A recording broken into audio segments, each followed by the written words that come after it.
기업의 이익으로 되돌아오니까요. 방송 광고, 경제에 큰 힘이 됩니다. 부산 방송광고발전협의회.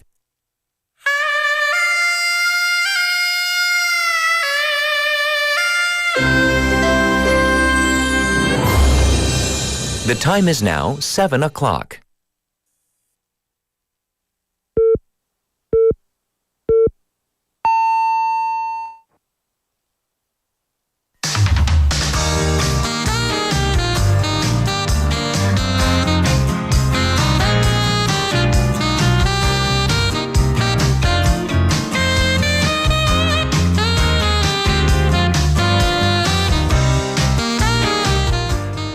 It's been 4 days since the Constitutional Court's impeachment verdict. And the good news is this: the country has remained relatively peaceful. Definitely good news. You know, there were some outliers, but the areas around the court and Gwanghwamun Plaza have cleared up. And this raises hopes not only for political stability, but for restaurants and stores who've seen their businesses take a hit in the past few months to recover. And of course, there's still a lot of work to do in terms of uniting the nation. Definitely, there's a lot of work. Hopefully, though, with the election set for June 3rd, this can take us forward in a peaceful manner. I'm Catherine. This is Morning Wave in Busan on Tuesday, April 8th on BEFM, 부산영어방송.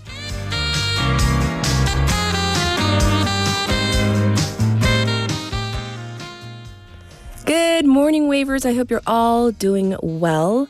And so, save for, there were a handful of cases that were, mostly contained very quickly.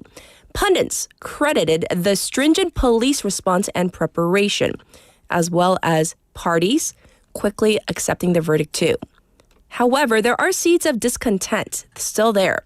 Some extreme supporters of the president have posted personal information about the justices and their family, including photos, addresses, and contact information online. One pastor during a rally called for the right of public resistance, 국민 저항권. This public resistance, though, there's a fine line between public resistance and going beyond that. And so that's what he was calling for, to dispel the Constitutional Court. And experts say that this could be a form of psychological dissonance, 심리적 불협화음 that stem from weeks and even months of division over this issue. So some people, rather than accepting they may have, made a wrong decision, tend to shift the blame to the other side, which could lead to anger and violence. And experts say that these sorts of feelings and behavior need an outlet. And rather than violence, why not channel that energy to get the candidate they want, the one that they support, elected in the upcoming presidential election? And to continue with the whole psychological metaphor, we learned about the 5 stages of grief in school, right? Denial, anger, bargaining, depression, and what's the last step? Acceptance. So maybe we need to remind ourselves that the final stage is acceptance, and hopefully we can all move forward. Now it's time for a text topic, and it is spring. Spring is everywhere. If you have allergies, you're probably suffering right now. Is it just me, or do you feel particularly drowsy in spring? I don't think I'm the only one. So maybe you can share with us your tips for overcoming spring fever or spring drowsiness. That's our topic. Or maybe go the complete opposite way and give us tips on how to nap at work without getting caught, without being so obvious. Like, let's say you have you're in a cubicle. 그러니까 개인 사무실이 아니고 어떻게 낮잠을 살짝 잘 수 있는지, 봄에 춘곤증을 이기는 방법, 혹은 회사에서 몰래 편하게 자는 여러분의 팁은, by the way, we are not encouraging not doing our work. 그런 거 아니고요. 살짝 5분, 10분 그럴 수 있잖아요. So that's what we're talking about. You can send in your tips, your advice. Send them into BEFMs or BEFM, just BEFM, not M's. 부산영어방송 live stream, live chat on YouTube. So go to the YouTube platform, type in, yes, BFM to find us. Subscribe, log in, and chat with our other waivers. Also on your phone, pound 9050, shop 9050, That's going to cost you 101. You can also reach me for free on Kakao Talk. Send in your messages, your photos as well. And the ways you can listen to our program, 90.5 or 103.3 FM on the radio if you're in the Busan area. Like I said, we are streaming live right now on YouTube. You can watch again at your leisure, and also available on the BFM app and the Patbang app, where you can listen to 와글와글. And I'm going to apologize ahead of time. I feel much better. I know I had a coughing fit yesterday. And the thing is, like, there's a little wheezing sound. I promise I'm okay. So if it comes to the mic, I do apologize ahead of time. Looking at the lineup for today, we have Andrew with Sports Insider. And then filling in for Bonnie for the health today is BEFM newscaster Sejin. So she's going to be joining me. Make sure we give her a warm welcome later on. For our special interview today, we're going to focus on something that you may or may not have heard about. DAC. Do you know what this is? Direct air capture technology. It's basically this high-tech method that pulls carbon dioxide, 탄소 포집을 해서 straight from the atmosphere. The idea to me is kind of mind-boggling because we all talk about how bad carbon dioxide is, and this technology might help reduce global warming. This is a big question mark, though. We're going to find out more with our expert in hour number 2. And I'll be back with today's headlines.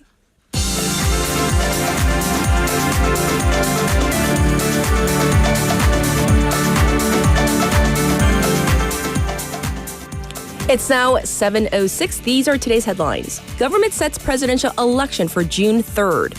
The government has decided to hold a snap presidential election on June 3rd to pick ousted former President Yoon Suk-yeol's successor, according to a government official yesterday.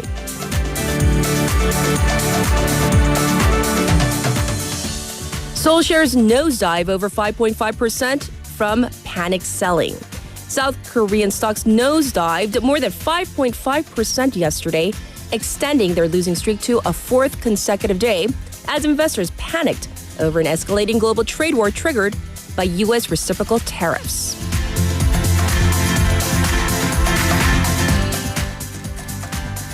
Wildfire in Hadong mostly contained.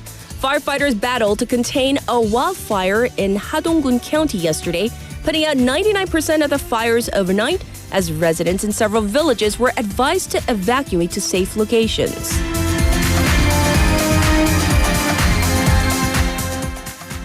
Prosecutors seeking to question Kim Gun-hee in power broker case.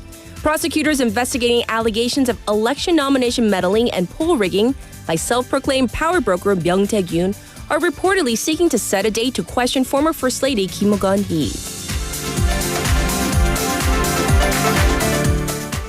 Trump threatens 50% tariff on China. U.S. President Donald Trump warned that he will impose additional 50% tariffs on China, while noting tariff negotiations with other countries will kick off immediately. And these are today's headlines.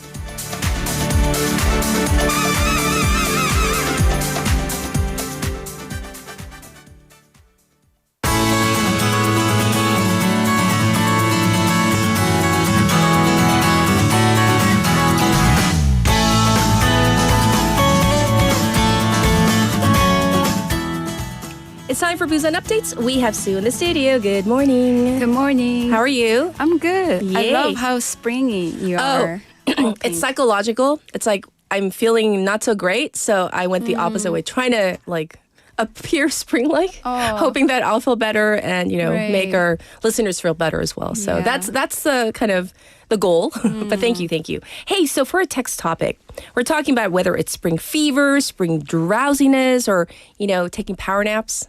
Any tips? Right. I'm never good at hiding my emotions. Oh. Or when I feel like sleeping, I can never pretend that I'm working, but then actually I'm dozing off. So when I was in school, Yes. I kind of collapsed on my desk. So I would always get picked up. Oh, really? Yeah, like literally, you would just like hunch over and yeah, be. so Oh my goodness. yeah, I couldn't just pretend that like I'm studying, but then actually I would. Really? You haven't mastered the art of like just kind of leaning kind of forward like this? No? But then Not I would yet? just collapse like this. Oh, yeah. 그냥 대놓고 자요? 오, 어쩔 수 신기하네요. 없이. 없이? 어쩔 수 없어요? Well, we have a message from Souvenir who says 회사가 가기 싫을 땐 어떻게 해야죠? Oh, that's a good one. Yeah. 저도 근데 저는 맨날 I complain to myself and to, you know, my driver, aka my roommate. I'm like, I don't want to go in today. But then by the time like I get to work, I'm like ready to go, right? Right, So it's like, I don't know. I know it's very much psychological. 회사 진짜 밝게 가고 싶은 사람들은 매일매일 그래 있을까요? Like, do you think? I don't think so. I think it's normal. We're going to jump into our first update. So this is regarding the 삼익비치 redevelopment, this project. Apparently, they're going to scale back from the plan. They were going to build a 99-story tower, right? Yes, 삼익비치 town in 남천동 수영구 district drew nationwide attention last October when it was designated as a special architecture zone, meaning creating urban spaces with distinctive architectural design. Yes. And it originally planned to build a super tall 99-story apartment tower as part of a redevelopment project. However, the plan was recently canceled. Oh, and we need to know why, because I'm sure many of us know somebody like who kept a property in that area because of the redevelopment, right? Yes. Union members were concerned about rising costs. So through the benefits of being designated as a special architecture zone, Yes. the project could add around 600 units for the public general sale. And it was expected that the increase in the general sale units would help lower the financial burden on existing union members.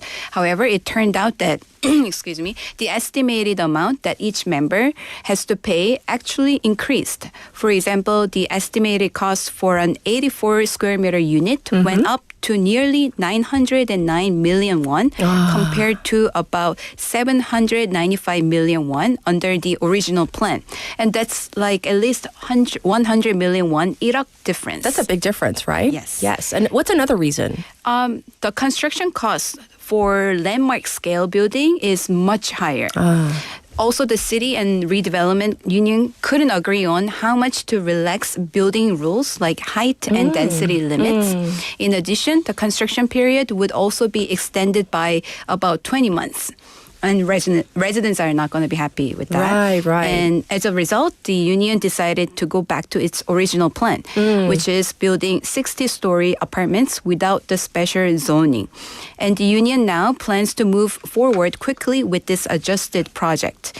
And this decision could affect other redevelopment plans in Busan, as many are also considering joining the city's special architecture program. I see. Hence, now we have a better understanding of the change in plans. All right, next. Last year, over 30,000 foreign medical tourists visited our city, Busan. And this is the highest number ever, correct? In 2023, Busan welcomed over 30,000 foreign medical tourists, and this is a 133% increase from the previous year. And this growth also represents around 53% jump compared to pre-pandemic figures in 2019. The city rose to third place nationwide for attracting foreign medical tourists, marking it the top destination outside the capital region. Yes, indeed. So we want to know more about the demographics of the visitors. Most visitors came from Japan, Taiwan, China, Russia, Vietnam, and the United States. In particular, the number of visitors from Taiwan skyrocketed by 1,840%, with strong growth also seen from Japan and China and Mongolia. And Busan officials say this rise is largely due to increased interest in dermatology from East Asian countries and health checkups from Mongolia. Okay. And the most popular treatments included dermatology, plastic surgery, health screenings, internal medicine, and dental care, with many tourists visiting clinics in the Samyeon area. And by district, Busan-jingu received the most medical tourists, followed by Haeundae-gu, Donggu, Seogu, and Junggu districts. Well, Well, not surprising because, the medical technology and savvy here in Korea is so amazing. So thanks for letting us know about that. Moving on, let's talk about Busan's early childhood public education, which aims to evolve into a community-based innovation model.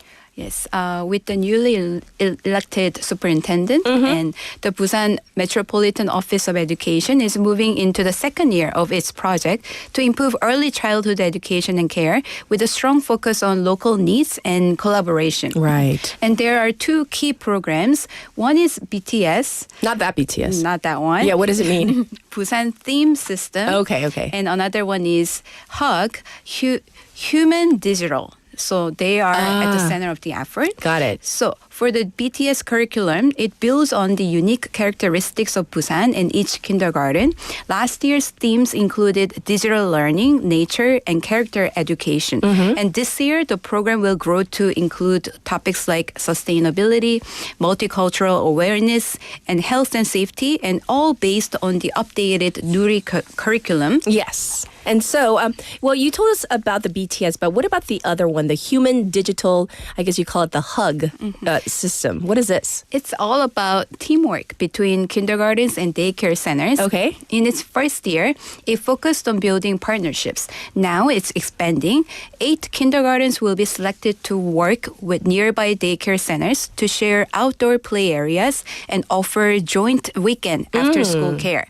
And the goal is to create more flexible and supportive care for young kids. Yes. So we hope that this will definitely help all the families out there. It's hard raising children. So lastly, Busan has announced that it will be recruiting the 9th class of the 100 Fathers group. What's this? So in 2018, Busan became the first city in the country to implement this program offline, and it expanded nationwide. The goal of the program is to promote shared parenting and spread a co-parenting culture through active father involvement. And the program brings together first-time fathers who may be unfamiliar with parenting and those who are enthusiastic about child rearing. And through various hands-on experiences and activities, the group offers a space for dads to share concerns, parenting tips, and practical know-how. I think this is such a good program because there are so many dads out there, they want to do more, but they don't know maybe exactly how. So what kind of dads or fathers qualify to apply for this program? So this year, the city has expanded the eligibility. Now, 100 beginner dads living in Busan who have children aged 4 to 2nd grade in elementary school, born between 2017 and 2021, can apply. And first-time applicants, fathers from multicultural families, and those with multiple children, more than 2, will be given priority. Okay. But fathers from the 10 districts already participating in the Busan Childcare Friendly Village project, 부산 육아 친화 마을 사업, are not eligible for this recruitment. Okay. In addition, 3 fathers who are active and love making video content on social media will be chosen to join 100 Papa Creator Group, and they will produce 1 activity video each month. Okay. And applications can be submitted until April 16th through the Busan website, Like You Parenting, 당신처럼 애지중지, and the official 100 Fathers Group online community. Wow. So, we might have some waivers out there. Dads, first-time dads who might want to try for this one. So thanks for all the information. We'll check in with you tomorrow. Thank you, Sue. Thank you, Catherine. All right, now back to you, the waivers. This is your traffic and weather.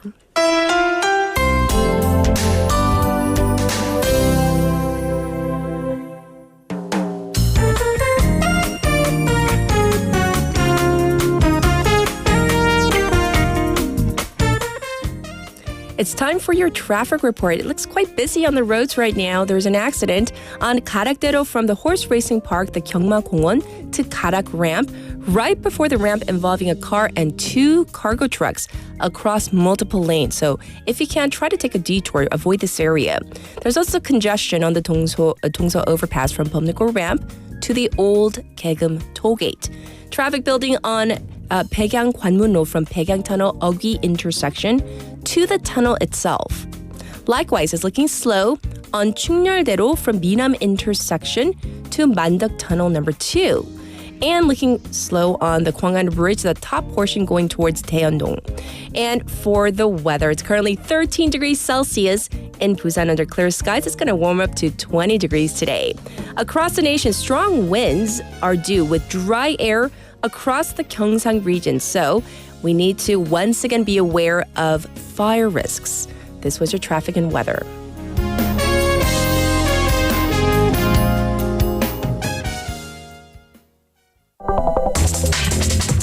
Are you an early bird? Are you up to date on the news? Are you a trendsetter? For all of the biggest issues from Busan to the world and useful information you need, right here on Morning Wave in Busan.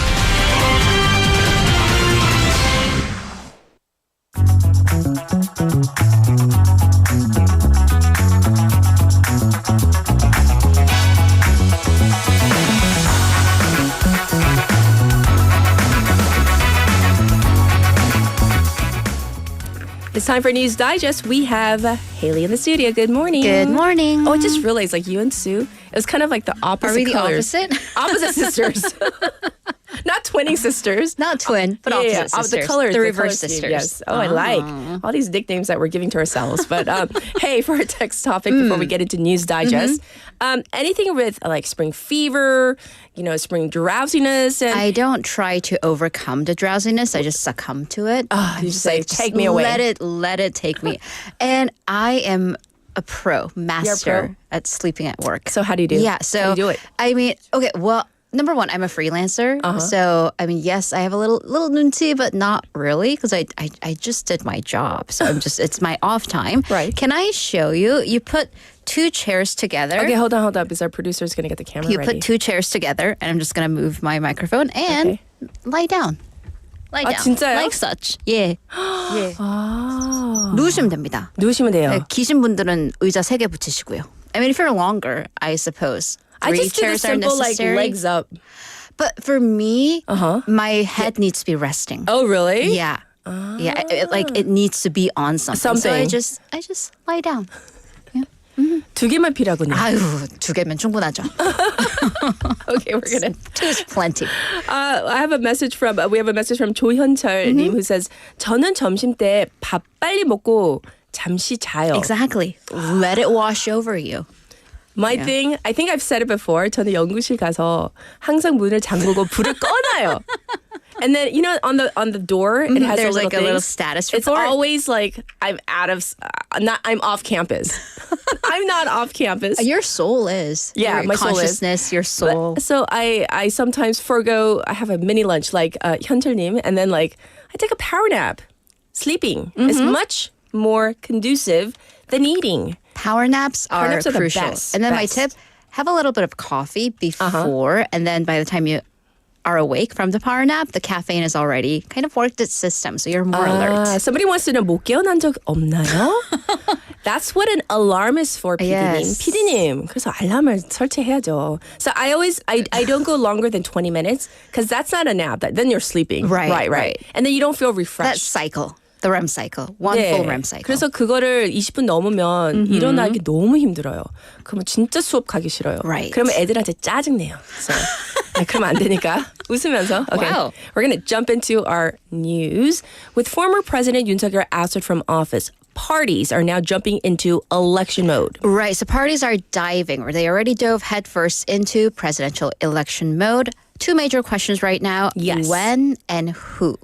So first, we know the when. June 3rd, mark your calendar. So an official from the government yesterday said acting President Han Duck-soo will introduce this motion and confirm it at the cabinet meeting scheduled for later today. Right. And then we will probably likely get an alternate or a temporary holiday for that day.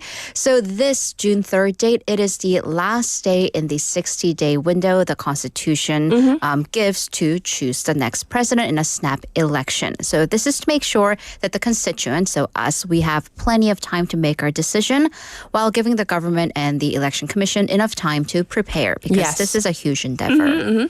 So we have the when now. We know But what about the who? Very important. That will be something we'll try to decide for the next 60 days. But who will be running? It's a bit more complicated. Although the picture is kind of clear for the Democratic Party. So the DP chair, Lee Jae-myung, is the most likely candidate. They will, of course, go through a nomination process. But he has eased a little bit his so-called judicial risks from getting a not guilty verdict from the appeals court. Right. So the plan is that Lee will likely step down from his position as the chairman of the party, maybe even sometime within the week, according to some sources from within the party, and then make the announcement. In that case, current floor leader Park Chan-dae will step in as the acting chair to head the party through the election. Right. But then even within the Democratic Party, there is the non-Lee Jae-myung, the 비명 faction. And from this part of the party, the former lawmaker Kim Do-kwan stated that he will run. We're also looking at possibly former Gyeongnam Governor Kim Kyung-soo and Gyeonggi Governor Kim Dong-yeon expected to run as well. Although former lawmaker Park Yong-jin said he will not be running for president. And then the Rebuilding Korea Party, they proposed a full open primary for all of the opposition parties. However, the Democratic Party said it is not considering this. All right. So where are we with the ruling party, the PPP? The more complicated question. Yes. Some reports have named up to 15 individuals who are or either are or considering running. Yes. But we're going to see a series of announcements this week, starting today. Actually, lawmaker An Cheol-soo, who's going to declare his candidacy at Gwanghwamun Plaza later this morning. Okay. Daegu's mayor Hong Jun-pyo said he will resign as mayor of the city on the 11th and announce his candidacy a few days later on the 14th. And Hong seems to be courting the uber conservative votes for the time being. Yesterday, he wrote on his Facebook page calling for the Constitutional Court to disband and to form a Constitutional Court division under the Supreme Court. So this is in kind of opposition to the impeachment ruling. I see. Labor Minister Kim Moon-soo said he has not explicitly said so, but he is taking some meetings that have hinted at him running. We're also looking at former PPP chair Han Dong-un reportedly signed the lease on a campaign office.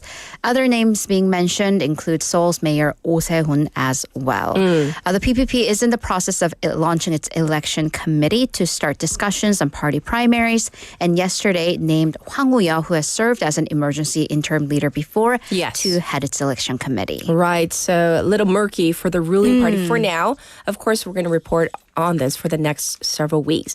Next up, let's talk about prices. You know, we often look at things like fuel, food costs, and the usual suspects for the rise in prices. But now we have a new factor to consider: college tuition. If you've got one of, one or many in college. Multiple. You know. So the tuition hike for most private universities have played a major role in overall prices going up for the last month. It's because it was March, tuitions were due.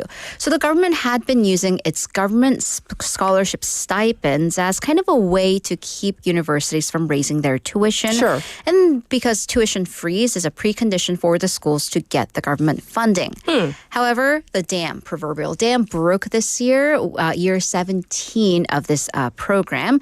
So schools decided that the money they would get from raising the tuition would be higher, would be greater than the government funding. Yes. So this year, 70% of four-year universities, private universities, raised their tuition. So we're talking about 9 out of 10 capital area private universities. Right. So this led to a smaller wave of public universities raising their tuition and even going down the education vine. Kindergartens last month raised its fees by 4.3%. So what effect has this had on the economy? A 2.9% jump in education costs for March, and that is the biggest increase in 16 years. Oh, yes. The fear is this, though, that this may not be over yet. Right. Because it's only mostly private universities that have raised their tuition. So we're looking at public universities. This might spread to national and public schools next year, continuing to raise their prices. So this year, only 11 of public and national universities have raised their tuition. This is 28%. So the biggest variable will be the new incoming presidential administration and their university policy. Oh, so important. So we're going to be looking at that platform, definitely. Next up, let's talk about this. The U.S. has blocked the import of salt from specific salt farms in South Korea, but this has nothing to do with the tariffs? Right. So the U.S. has placed an import ban on products from South Korea's 태평염전, the Taepyeong salt marshes in Sinang County, Cheongnam Province. And this was announced via the U.S. Customs and Border Protection, the CBP notice. So it's called a withhold release order, effective immediately. It's due to accusations of forced labor at the farms. And it is the first time that a South Korean product or products have faced these import bans from forced labor. Oh my goodness. So let's talk about these accusations of forced labor. Right. So these accusations, at least domestically, they've been going on for quite some time. It is a surprise that it's kind of spread to the U.S. Okay. So these issues of, in Korea, we call them the salt farm indentured servants or even slaves, 염전도예, especially among those who have intellectual or learning disabilities. So the report from the states revealed that during the investigation of the Taepyeong salt farm, it identified indicators of forced labor defined by the ILO or the International Labor Organization. So it includes exploiting people who are vulnerable, fraud, restrictions on freedom of movement, confiscation of identification. So they'll take your ID so you won't be able to go anywhere. Poor living and working conditions, intimidation, blackmail, threats, even physical violence and withholding wages. So the U.S. authorities stated that goods produced through forced labor are sold below market value, and that threatens the U.S. economy via unfair competition. The Korean salt farm said that it has evicted the farmer in question accused of these practices, and it's building dorms for workers and working on improving working conditions. Wow. So we have a better understanding of what's going on right in our backyard, right? Well, thank you for going over all the news. And of course, we'll check in with you in hour number 2. Thank you, Haley. See you in a bit. All right. Well, it's time for a short little song break. So here it is. This is 피곤해. Are we feeling a little 피곤해 already? This is by Supreme Team as requested by Souvenir. 완전 피곤하네. 아, 진짜.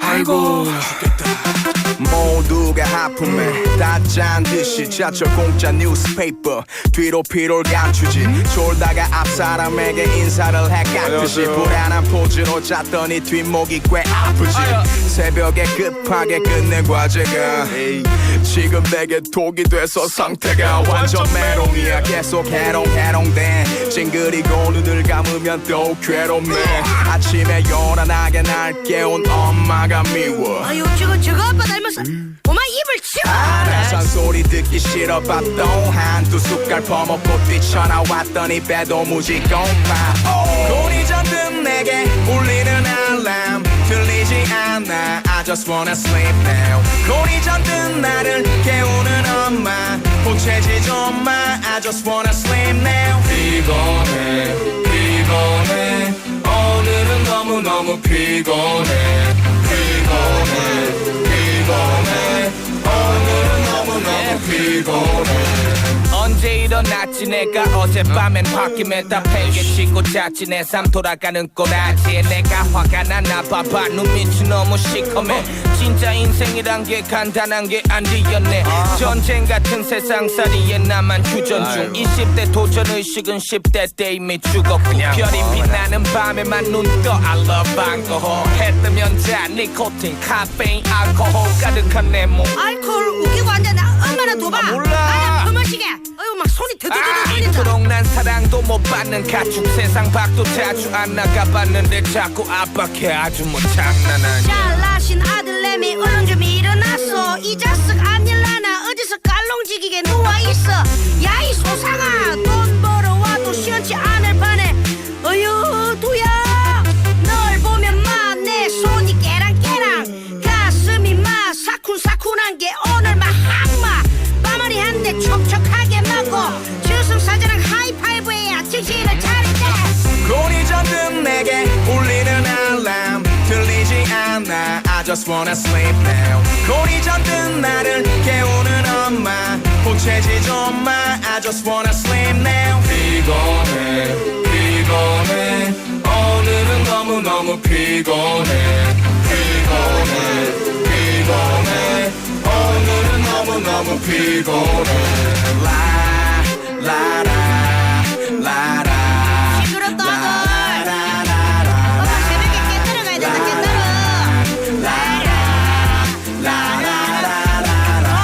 좋아 너는 지금 뭐하고 있노 일어나라 하더라 뭘 일어나 우리 집안을 네가 살려야 되는데 아빠 있잖아 아빠 춤을 추고 돌아다니고 뭔 춤? 아유 미치겠다 엄마 근데 카드값이 나왔는데 카드값 좀 내줬어 무슨 소리 하시는 거예요? 엄마 왜 그러세요 저한테? 너무 노래가 너무 so perfect for today. So for our text topic, we're talking about being like particularly drowsy in spring fever. Do you feel like you need to get out, or maybe of spring drowsiness? So that's what we're talking about.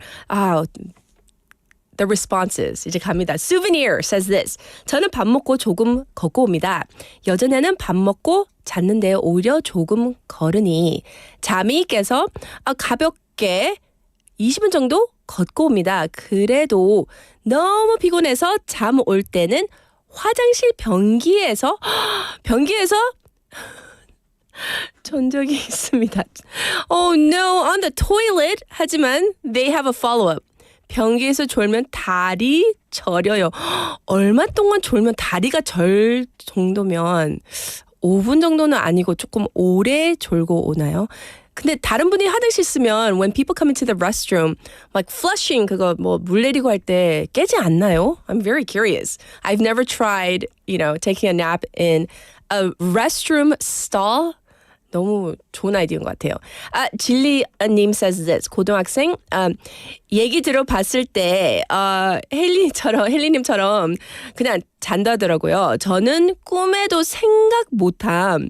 저 지금까지 춘곤증이나 낮잠 안 자는데 요즘은 화장실 가는 척 차에 가서 5분, 10분 있습니다. Wow, so you pretend to go to the restroom and then you go to take a power nap in your car. But, being in your car and doing that is, I think, a good idea as well. 다른 사람 약간 찔리지 않고 안 붙는 데서 자는 게 너무 약간 꿀 낮잠 아닐까요? 그렇게 생각합니다.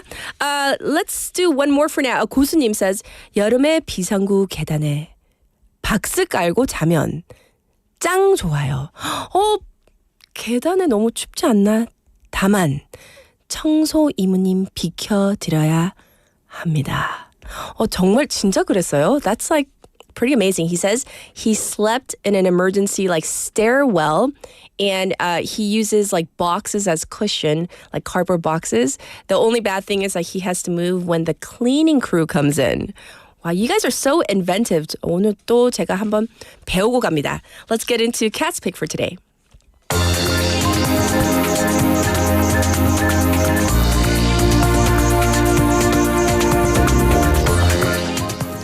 For today's Cat's Pick, I did want to focus on something we touched on before, but it's happening in earnest.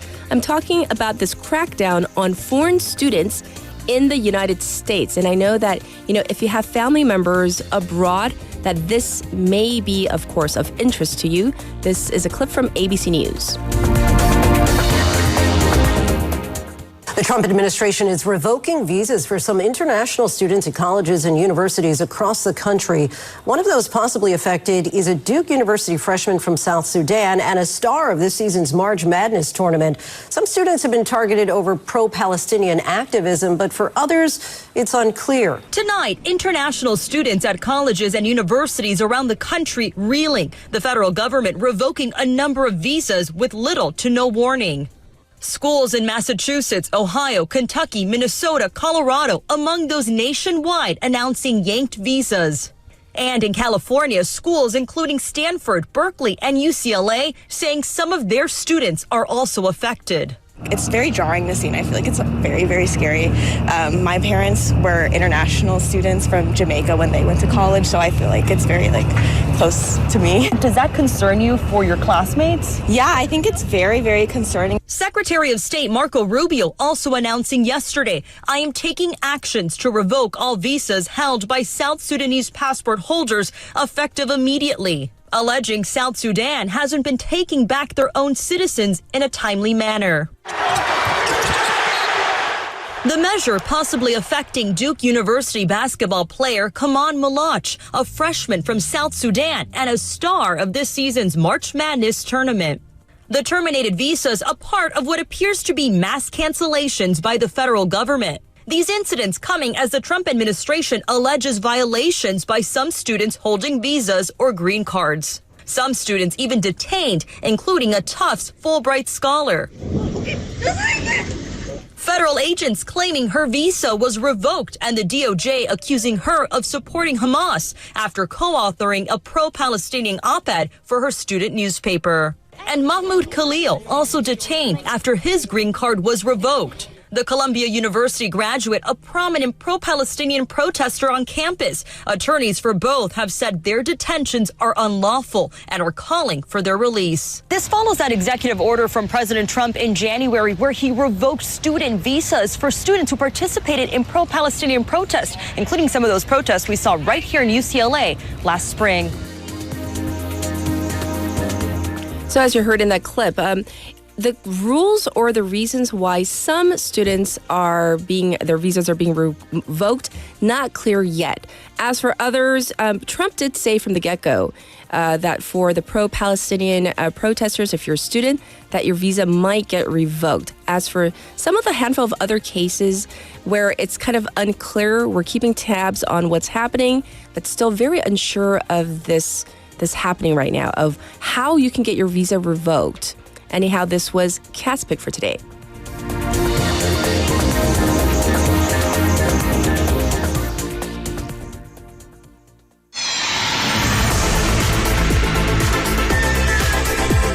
Stay tuned. You're listening to Morning Wave in Busan.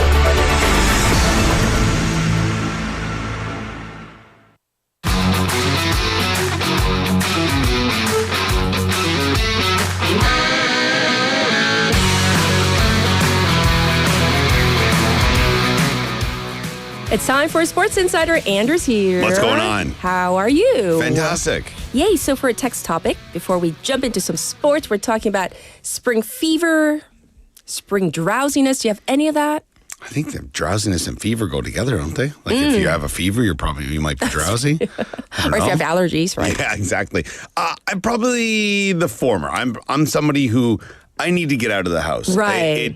It drives me up the wall. It's almost like I get that cabin fever. Yes. But I'm not somebody who stays at home, like inside throughout the winter. I'm not you don't hibernate. The winter blues and stuff like that. I get out as much as I can.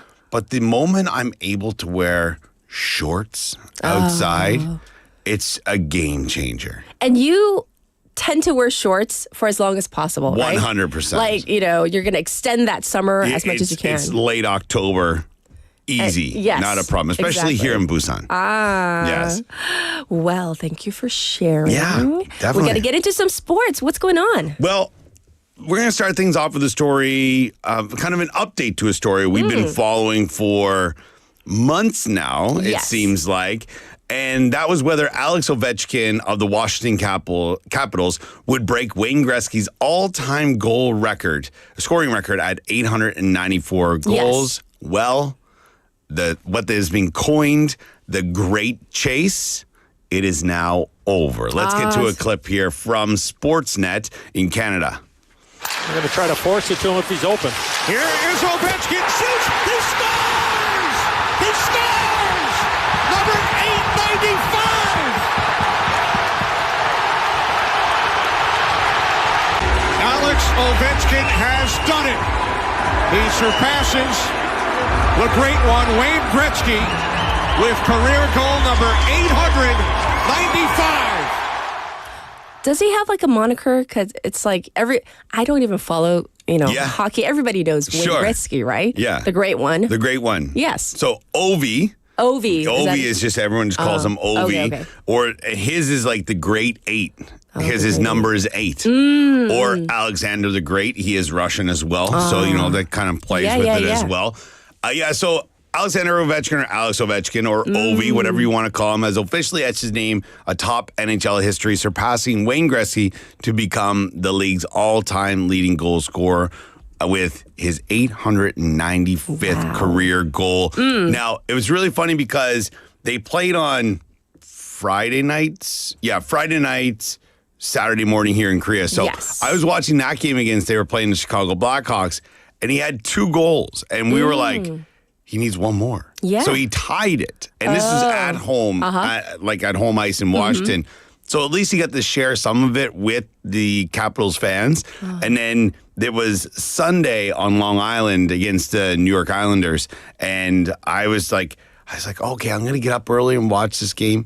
Game started at 1:30 in the morning. Oh, goodness. And I was like, that's not happening. So it was, so the milestone moment came during the second period of the Washington Capitals against the New York Islanders on Sunday, U.S. time, where Ovechkin scored a power play goal past Ilya Sorokin.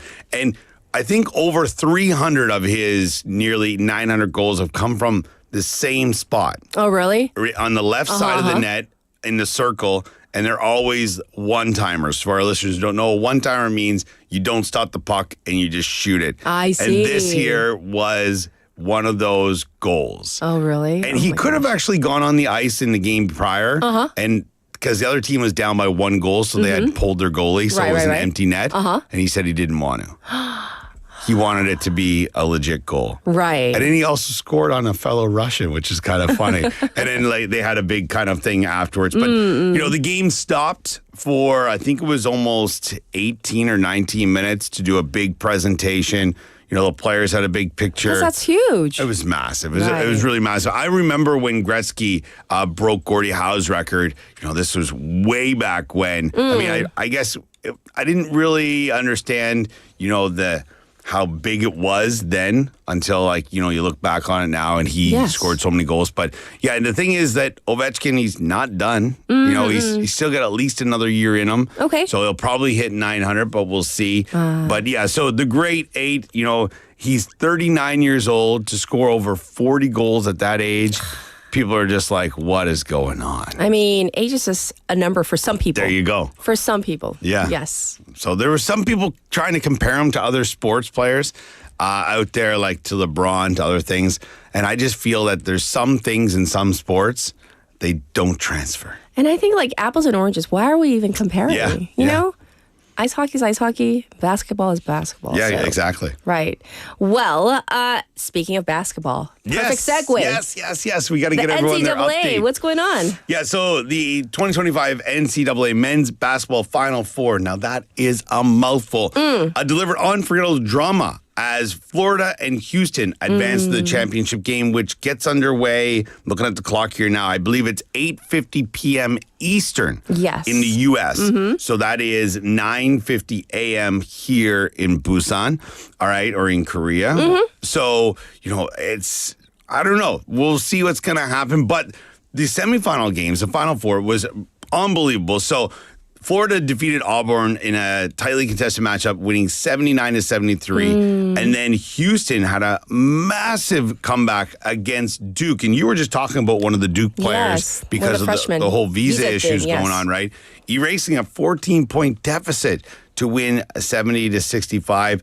So we'll have to wait and see how things are going. It's 2 number 1 seeds. I guess if you looked online to see what the bookies had, they might say one person or one team has it over the other. Yes. But I don't know. I think I'm on the fence, but I'm going to go with Houston on this one. Maybe I'm going to jinx them. I'm not really sure. Okay. I'm going with Houston because they've never won a national championship. So it's kind of, I think that'd be huge for the school. Right. And then also they maybe get that massive payday as well. So that's on the men's side. Yes. On the women's. Yes. The women's wrapped up over the weekend. So UConn, the University of Connecticut, won the 2025 NCAA Women's Division I Basketball Championship, securing their, Houston's looking for their first. Yes. How many? UConn women. Hold my drink. Yes. They're 12th. Wow. Their 12th national title. And it was kind of a spanking, as Leslie says, right? Yeah, it is funny. Like, I can just imagine the recruitment process. Sure. Like, other universities are like just trying to show everyone their campus. Right. There's, parties or something. Perks, They're just like, look at these trophies. 12. Yeah. Now 12, right? Yeah, so it is their first Yes. since 2016. So they did have a bit of a drought there. You know, they defeated South Carolina 82-59. So it was a bit of a thumping. Yes. But yeah, it's pretty amazing to see their 12th national title. And we'll have to wait and see later on today who brings home the men's title. Yes, yes. And moving on, let's talk about the Lotte Giants. Yay! The Lotte Giants. So there was 3 games over the weekend against the Doosan Bears. Friday night, we're just going to skip that game. It was... I don't even think it happened. Well, Okay, you know, okay. well, it was, they had lost, I believe it was 13-5. Ouch. Everything, it wasn't a bad game. It wasn't a bad game. It was one inning that really destroyed everything for them. On Saturday, the Lotte Giants secured a decisive 6-1 victory over the Bears. Okay. Here, this was all in Busan. And the stadium, I don't know if anybody was watching the games on TV. I was. The stadium was absolutely rocking. Sajik Yagujang is off the charts at the moment. Now, Park Se-young pitched an amazing game for the Giants, and it was Yu Gang-nam who also had a home run. Now, on Sunday, I watched a massive portion of this game, went and grabbed some food, sat down. The kids and I were playing some games after we were out at the playground and stuff like that. Lotte, I believe it was in the 7th or 8th inning. They go up, it's 12-7. And we're like, oh, this is going to be fun for the next, 2.5 innings. Well, the next inning, Doosan scores 7. Oh, my gosh. And the game ends up 15-13 for Doosan. 15-13. It doesn't even sound like a baseball game. No, it doesn't at all. What the heck happened? Yeah, so 28 runs in one game.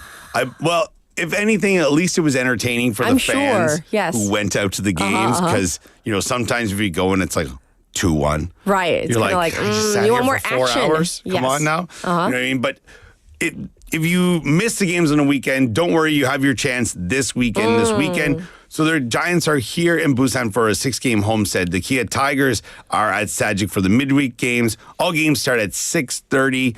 Now the NC Dinos roll into town on the weekend. It's 6:30 start on Friday, but on the weekend, just a reminder for our listeners, early in the season in the KBO, the times are all mixed around. Right. So on Saturday, it is a 5 p.m. start, and then on Sunday, it gets underway at 2 p.m. Okay. So just keep that in mind, because I've had friends who've even they bought tickets and just assumed the game was at a certain time, and then they're like, well, why is the game over? They went at 5 or something. Or showed up at 2. No. And the game was at 5. Oh my God, that's better at least. Yeah, I mean, because then But you just go still. get some food nearby. And they come back, right? Yeah, but, Yes. But if you've started your pregame, it could be a long one. Yes. Definitely. Well, thank you for going over all the sports news. Yes. And of course, thanks for covering the NCAA. A lot of people, our listeners, they were heavily into it. I'm happy for them mentioning it as well because it kind of got me into it again. Yeah. Because it's one of those things that I could just pass and not be involved with, but it got me interested in what was going on and who was winning. So thank you very much for that too. All right, Andrew, we'll check in with you next week. Have a good one. And with that, before I let you go for hour number 1, I want to kindly remind you that we have strong winds with gusts of over 15 meters per second. They are forecast nationwide through this afternoon. So what does that mean? There are high risks of large-scale wildfires. Please do not burn agricultural debris or garbage and refrain from going into the mountains. If you do go to the mountains, do not handle any sources of ignition, flammable stuff near forests. And if your negligence causes a wildfire, even by mistake, you may be subject to up to 3 years in prison or up to 30 million Korean won in fines. Just a reminder, once again, we need to be really careful. All right, let's get to our final song. This is Feel Special by Twice, as requested by Benny. I'll be back at 8.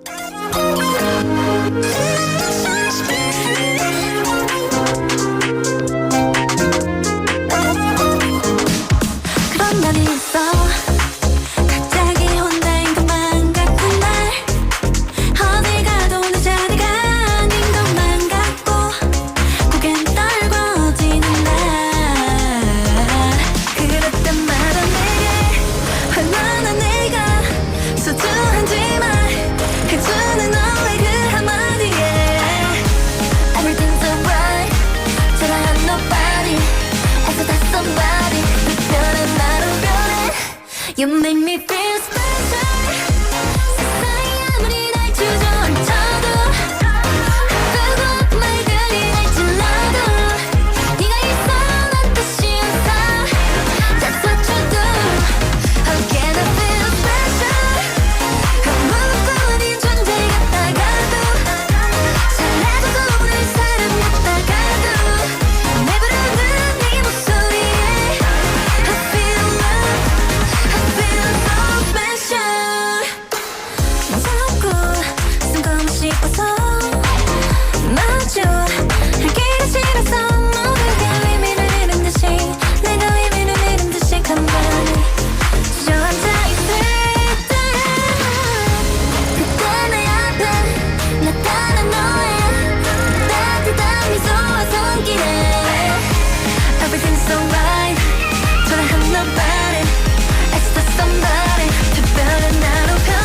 You make me feel special.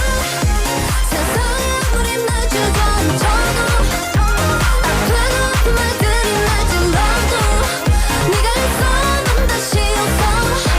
That's what you do. Again I feel special. 아무것도 아닌 존재 같다가도 사라져도 모를 사람 같다가도 내 부르는 네 목소리에 I feel love. I feel so special. You make everything alright. 구름 짝인 햇살 한 줌 없는 날 네가 바로 나의 shining light. That's what you do. 아무리 어두운 밤도 다시 다 I owe it to you because you make me feel special. 세상에 아무리 날 주저앉혀도 아프고 아픈 말들이 날 찔러도 네가 있어 난 다시 웃어. That's what you do.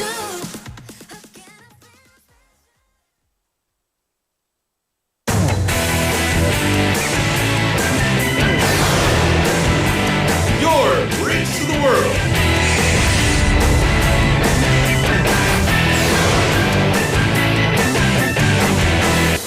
BEFM 부산 영어방송.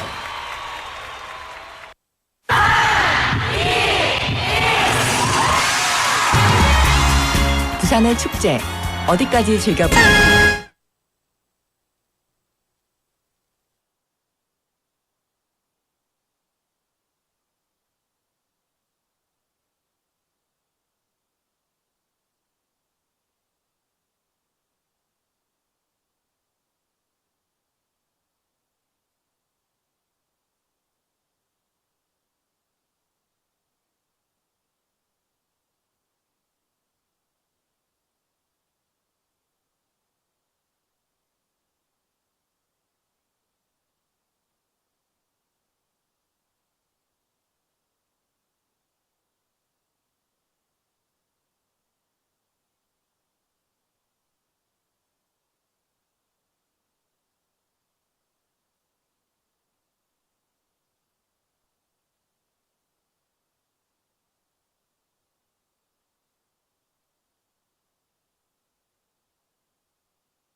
부산. 아이 키우기 좋은 도시는 우리 모두의 미래이자 희망입니다. 이 캠페인은 어린이가 안전한 부산을 만드는 은행, B&K 부산은행과 함께합니다.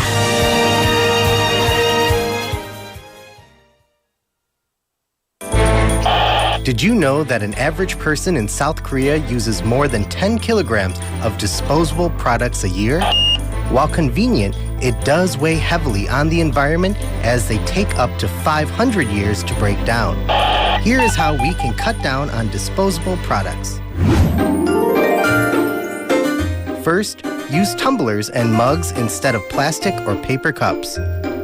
When you go grocery shopping, bring a reusable bag so you won't have to ask for a plastic one.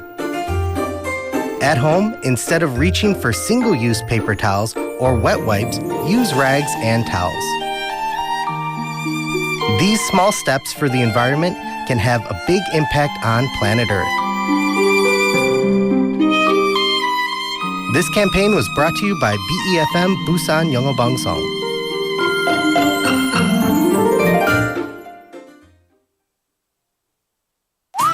김밥가게 박 사장님도 문구점 김 사장님도 우리 부산의 경제를 움직이는 사람들. 우리 동네 작은 가게로 향하는 발걸음이 우리 부산의 경제를 키워가는 한 걸음입니다. 부산 방송광고 발전 협의회.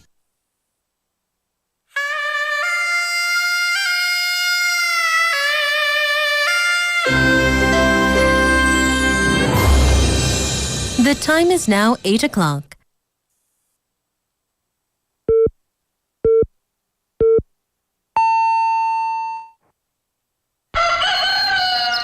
Good morning, Dynamic Busan. Yeah, you're waking up. Time to shake it up. Tell the world good morning and find out what's going on. Well, hi there, folks. There's everything from comedy to lively chat to music. Broadcasting from a room about the size of your closet. All calls are recorded. What show is this? Live from Korea's dynamic city, this is Morning Wave in Busan. I'm sorry, who'd you say you were?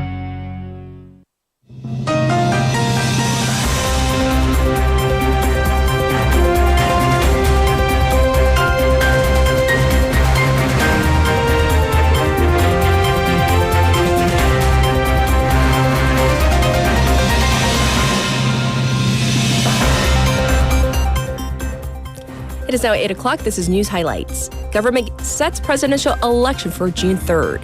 The government has decided to hold a snap presidential election on June 3rd to pick ousted former President Yoon Suk-yeol's successor, according to a government official yesterday. Acting President Han Duck-soo will confirm the schedule during a cabinet meeting scheduled for later today, along with plans to designate the day as a temporary holiday. A snap presidential election must be held within 60 days after the Constitutional Court removes a president. The National Election Commission, or NEC, began early candidate registration shortly after the Constitutional Court dismissed Yoon last Friday.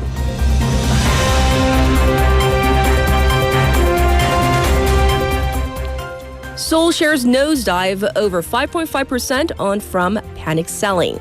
South Korean stocks nosedived more than 5.5% yesterday, extending their losing streak to a fourth consecutive day as investors panicked over an escalating global trade war triggered by U.S. reciprocal tariffs. The benchmark Korea Composite Stock Price Index, known as KOSPI, shed 137.22 points, or 5.57%. The tech-heavy KOSDAQ also dipped 5.8%. This sell-off prompted the authorities to issue the first sidecar order since August 2024, suspending program purchasing for 5 minutes shortly after the market opened yesterday. The Korean won fell by the biggest margin against the dollar since the COVID-19 pandemic to 1,467.8 won to the dollar at the close of market.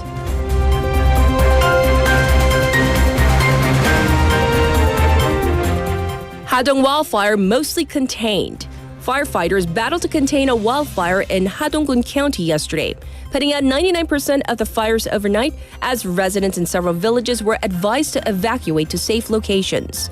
The fire erupted on a mountain in Hadong at 12:05 p.m. yesterday, according to the Korea Forest Service.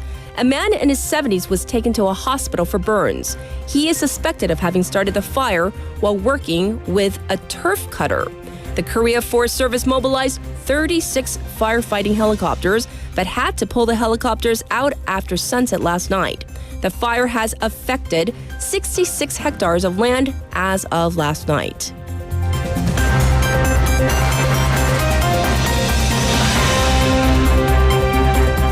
Prosecutors seeking to question Kim Gun-hee in power broker case. Prosecutors investigating allegations of election nomination meddling and poll rigging by self-proclaimed power broker Byung Tae-gyun are reportedly seeking to set a date to question former First Lady Kim Gun-hee.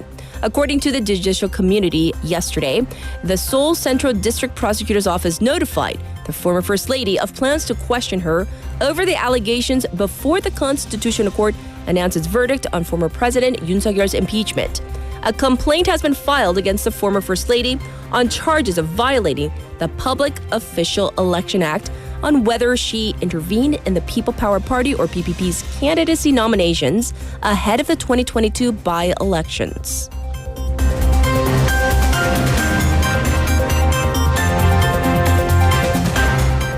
Trump threatens 50% tariff on China.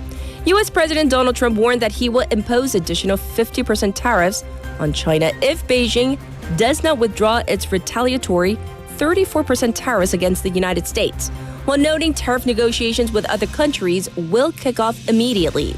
The warning also came as the White House dismissed as fake news media reports of Trump considering pausing the implementation of new U.S. tariffs for 90 days. The news comes on the third day of catastrophic market falls around the globe triggered by Trump's trade war. U.S. markets saw dramatic swings throughout the day, with the Dow Jones closing 0.91% lower, a third consecutive day of losses, the S&P 500 down by 0.23%, and only the tech-heavy NASDAQ closing in positive territory. This was News Highlights.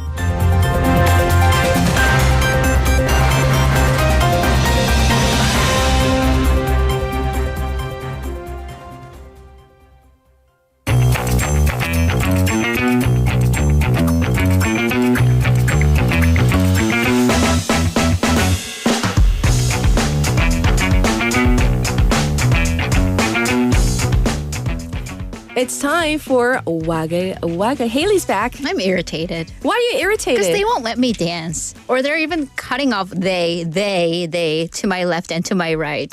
They're cutting off any possibilities of me dancing. You know what's scarier? 고수's message. I know. 저희 골반 춤을 보여드리고 싶네요. 우리 거부.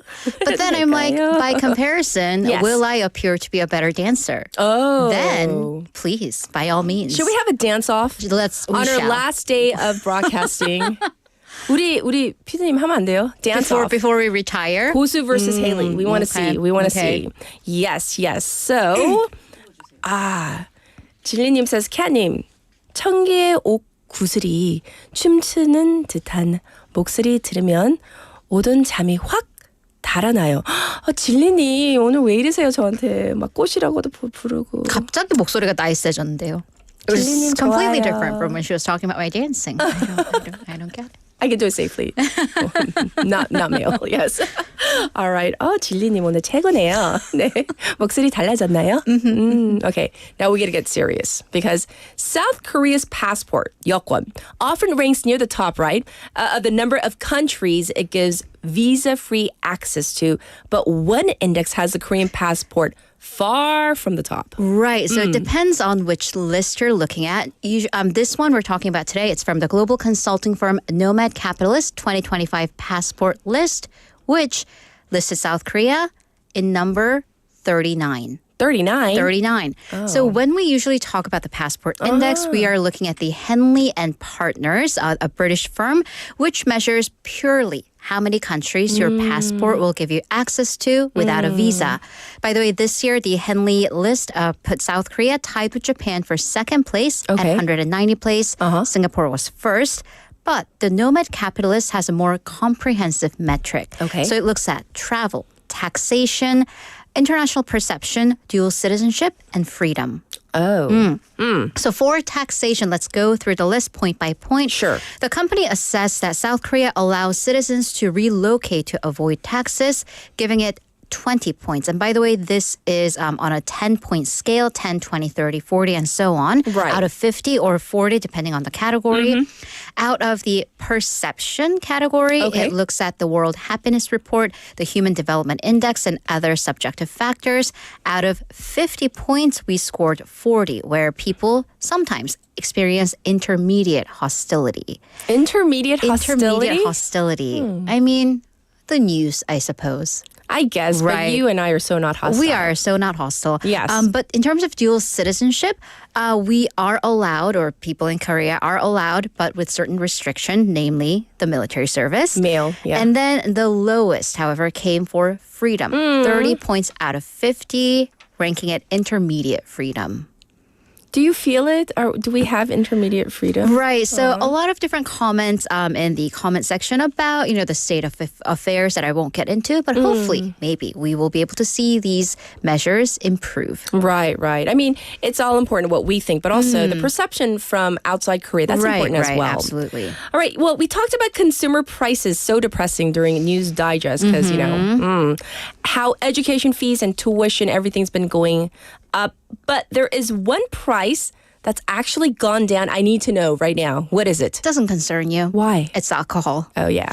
So it doesn't concern anybody in the studio, but Nope. So, sure. But specifically for eating out. For 외식 술값. So soju prices for eating out, that's been actually on a downturn for the 7th consecutive month, having fallen by 1.3% last month compared to the same time last year.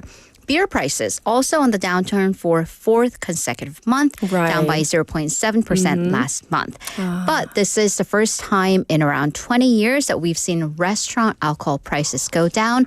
And I mean, honestly, I don't really drink either. I don't even know what the price of a bottle of soju is. I Do you? saw 4,000원, 4,000원 at like a, If you know, like let us a know. hole-in-the-wall place. And then I've seen articles that say like up to 6,000원 in like the higher end places. In any case. But it's nice to see prices going down. But big question, why? Why is that? Because we often never see prices go down, especially alcohol prices. Exactly. This is to attract customers. So experts say that there are a lot of restaurants that are offering like half-price soju, free beer with your purchase of food type deals. Of course, this comes at a cost for businesses. Yes. And they might even lose money. However, given the state of demand right now, just how much people are not going out, some businesses are choosing to kind of eat that cost and just bring people in. So by how much? How dire is the circumstance? According to the Korea Credit Data Small Business Data Insight, in the fourth quarter of last year, restaurants on average bought 1.37 million won worth of alcohol. This is a steep drop by 5.5% compared to the same time last year. And keep in mind, Q4 is the end of the year. This is when all the like 송년회 end of the year parties and company dinners were supposed to happen. But of course, given what happened at the end of the year last year, that did not happen. Okay. And looking at specific businesses, there's one Korean barbecue franchise that apparently advertises 2,001 soju and beer. They've doubled their franchise stores last year. So it shows how cheap alcohol can really bring customers. Sure. Consumers are also getting smarter. There are apparently apps that uses your GPA location and tells you how much alcohol costs at each restaurant around you. Like gas station prices, but not for soju. Exactly. So smart. There we go. And then 포차, right? 포장마차, the drink tents and carts, they're also regaining popularity because they do offer smaller portions of meals and cheaper soju prices. One franchise that opened up at the end of 2023 now has 180 locations. Wow. So this also has a domino effect on the restaurants around them because if your next door place is offering 2,001 soju, you're not going to be able to make it at 4,001. That's true. There we have it. And Tommy says recently he's seen a lot of 소주 무한 리필 그런 곳도 있대요. Oh my goodness. So is that only like in the capital area? 수원, 부산에도 있는지 모르겠어요, 저도. But also please don't. I mean, drink responsibly. Yes. I mean, they may offer you unlimited soju, but please don't drink it to an unlimited degree. And order the side dishes so that the businesses can make money. That too. All right. Next up, for those of us who watched the Constitutional Court's impeachment verdict on Friday, acting Chief Justice Moon Young-bae is now a familiar face. But a clip from his confirmation hearing 6 years ago is also making the rounds online. Right. So Justice Moon has now one of the most recognizable faces in the country right now. But this viral clip, it's titled "The Reasons Justice Moon Young-bae Isn't Wealthy and Why That's Honorable." Okay. So this is a clip from his Constitutional Court Justice confirmation hearing back in 2019, almost to the day, when, as under the law, they have to disclose their assets. Sure. And back then, Democratic Party lawmaker Baek Hae-ryun noted that the average assets, so we're talking about average 평균 for Constitutional Court justices, are valued at around 2 billion won. By the way, their salary is quite a bit steeper than an average judge and an average person, but then also noted that nominee Moon reported 675 million won in assets, a little over 6억 won, after a 27-year-long career. So she asked, isn't this far, far below the norm? Is there a particular reason? So he responded to this. When he got married, he made up his mind to not veer too much away from an average man's life. 평균인의 삶에서 멀어지지 않겠다. And he also clarified that the 600 million won, the 6억 won asset, isn't entirely his. It includes a significant bit of his father's assets, and his own assets are valued at around 400 million won. So Justice Moon said, back then Judge Moon said, that an average South Korean household, their asset comes to 300 million won back 6 years ago. And he felt, and this was kind of done in a lighthearted manner, that he felt bad that his assets actually exceeded that of an average person's. Also, and this is really notable as well, Justice Moon added that he won't seek a career as a for-profit attorney after his retirement. By the way, his retirement is actually later this month. And also, during the same hearing, this is a point that's resonated with a lot of people. Moon noted that the most important virtue for a public servant is to be humble. So this is why a lot of people are paying attention to it. And by the way, that was 6 years ago. So I looked into what his asset holdings are like right now. Of course, it's increased. Again, his salary, not insignificant. As of the latest public officials and justices' asset disclosure, Moon reported 1.5 billion won in assets. That's a considerable increase. It includes an apartment under his name and his wife's name. They're actually from Busan, so they own property in Busan Jinggu and Dongdaegu districts, and also his father's home in Hadonggun County. Yes. Excuse me. So I apologize once again for the coughing. For now, let's get to our final story. It's about Hallyu, the Korean wave. Right. So we're actually going full circle in terms of perception about South Korea. And of course, one of the most positive perceptions is Hallyu. So this is according to the Ministry of Culture, Sports and Tourism and Korean Federation for International Cultural Exchange survey for overseas perception on the Korean wave. So this is again, survey of what the international community thought about the Hallyu Korean wave. 17.8% of respondents who have experienced the Korean wave or Hallyu content said the first image they associate with South Korea was K-pop. Not surprising. This is for the 8th year running. And then it was followed by Korean food, Korean dramas, Korean beauty products, and film. Although, again, the list is not surprising, but this was unexpected. For the first time, IT products, so Korean smartphones, laptop computers, and IT-related brands fell outside the top 5. That's really interesting. But speaking of K-pop, I do want to know who out of the entire K-pop world was kind of like the most recognizable, most well-known? Again, shouldn't surprise you, but BTS. Again. Almost a quarter. Again, and again. 7th year in a row. Yes. Blackpink was in second place, 12% for a 6th year in a row. Sure. Interestingly, individual members from these top groups made it onto a fairly high place on the list as well. We're talking about BTS's Jungkook and Blackpink's Lisa.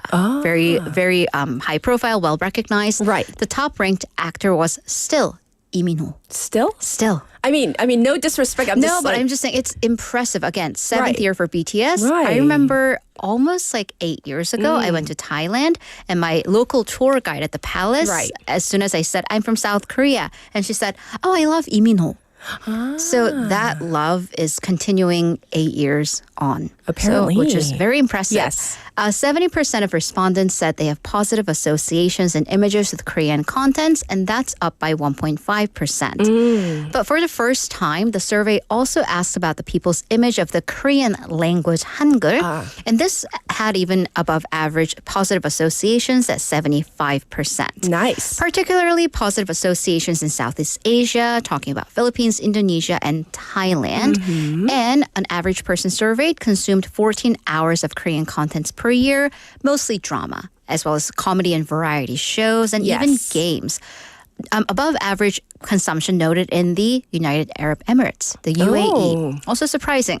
But ending on a couple notes, most popular K-drama was again Squid Game, followed by Queen of Tears, 눈물의 여왕, and Crash Landing on You, 사랑의 불시착. Films was Parasite, Train to Busan, and Exuma. So yeah, there's still a bit of negative associations and with Korean contents that it's too commercialized or North Korea's international threats. I see. And some people felt the need to protect their domestic industries. Oh, of course. That's understandable. Right. We want to protect what's Korean as well. So. Exactly. Well, thank you for going over all the very woggly news, holding down the fort while I had a little coffee fit. I'm back. I'm okay. So thank you. We'll check in with you tomorrow. Thank you, Haley. Have a great day. All right. Now back to you, the listeners, for our updated traffic and weather.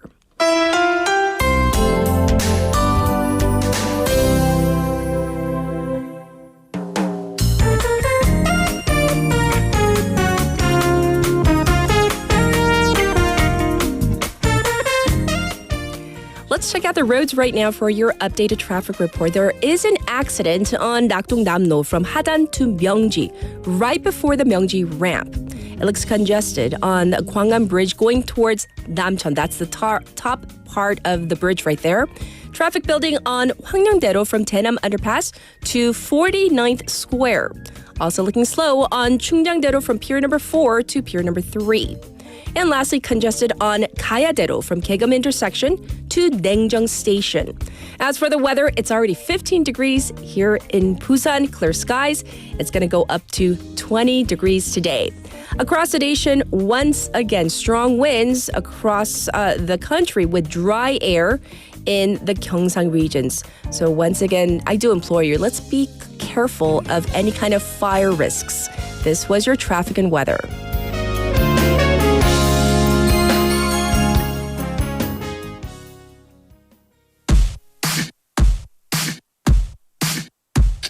Smooth like butter, like a criminal undercover. Don't pop like trouble, breaking into your heart like that. Cool shade stunner, yeah, owe it all to my mother. Hot like summer, yeah, I'm making you sweat like that. Break it down. Ooh, when I look in the mirror, I'm not too hard to do. I got the superstar glow, so ooh, do the boogie. A side step right left to my beat. I like the moon rock with me, baby. Know that I got that heat. Let me show you 'cause talk is cheap. Side step right left to my beat. Get it, let it roll. Smooth like butter. Pour you in like no other. Don't need no usher to remind me you got it bad. Ain't no other that could sweep you up like a rubber. Straight up, I gotcha, making you fall like that. Break it down. Ooh, when I look in the mirror, I'm with your heart into two. I got the superstar glow, so ooh, do the boogie line. Side step right left to my beat. I like the moon rock with me, baby. Know that I got that heat. Let me show you 'cause talk is cheap. A side step right left to my beat. Get it, let it roll.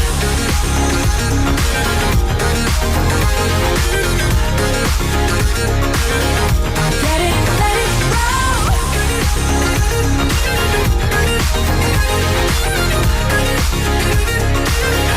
Get it, let it roll. Ice on my wrist, I'm the nice guy. Got the right body and the right mind. Rolling up the party, got the right vibes. Move like haters. Fresh boy, pull up and we lay low. All the bands get moving with the bass low. Got the army right behind us when we say so. Let's go. Side step right left to my beat. Right left to my beat. I like the moon rock with me, baby. Know that I got that heat. Let me show you 'cause talk is cheap. Side step right left to my beat. Get it, let it roll. Cool light, cool shade, and you know we don't stop. High light, ain't no. You been like, oh my god. We gon' make it rock in his head. We gon' make it bounce in his head.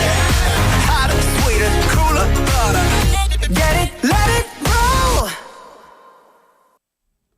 And just in case you didn't know, that was Butter by BTS. 7 years on that list. Pretty amazing at top. So for our text topic, we talked about what you do to overcome drowsiness, or if you have spring fever, like you need to get out. What do you do? A lot of innovative ideas. Like I see, how about this one from Edom Waver? I'm trying to get out of the exit stairs to get over the short period of drowsiness. Oh, I guess the stairwell, that's kind of a common area. I've seen that pop up on the board a couple times. 네, 그 계단이 다 거기서 다 보이나요? Or is it individual, I'm assuming, to avoid the eyes, the stares of people in stairs, meaning like, you know, the 눈치, at the office. 그리고 요즘 날이 너무 좋잖아요. So maybe if we can today, instead of taking like a nap, maybe taking like a short nap, but also if you can, if you know the opportunity arises to step outside, especially if you're in Busan, to enjoy the very last of the cherry blossoms. It looks like it's snowing today. This morning as I was getting to the station, it was like confetti. All the cherry blossoms like blowing. I felt like, people were throwing, when you throw the petals at a wedding, that's what it felt like. It was like raining cherry blossoms, so beautiful. We just have maybe a few more days. Let's enjoy it while we can. And remember, be careful of fires. Let's get to our special interview today.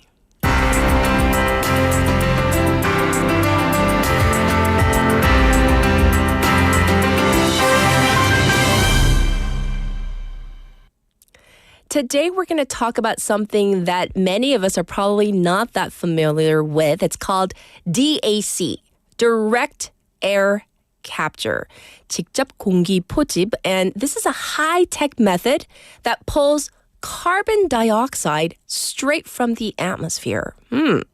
So supporters say it could help reduce global warming by removing harmful emissions. But some experts worry that it uses too much energy and money.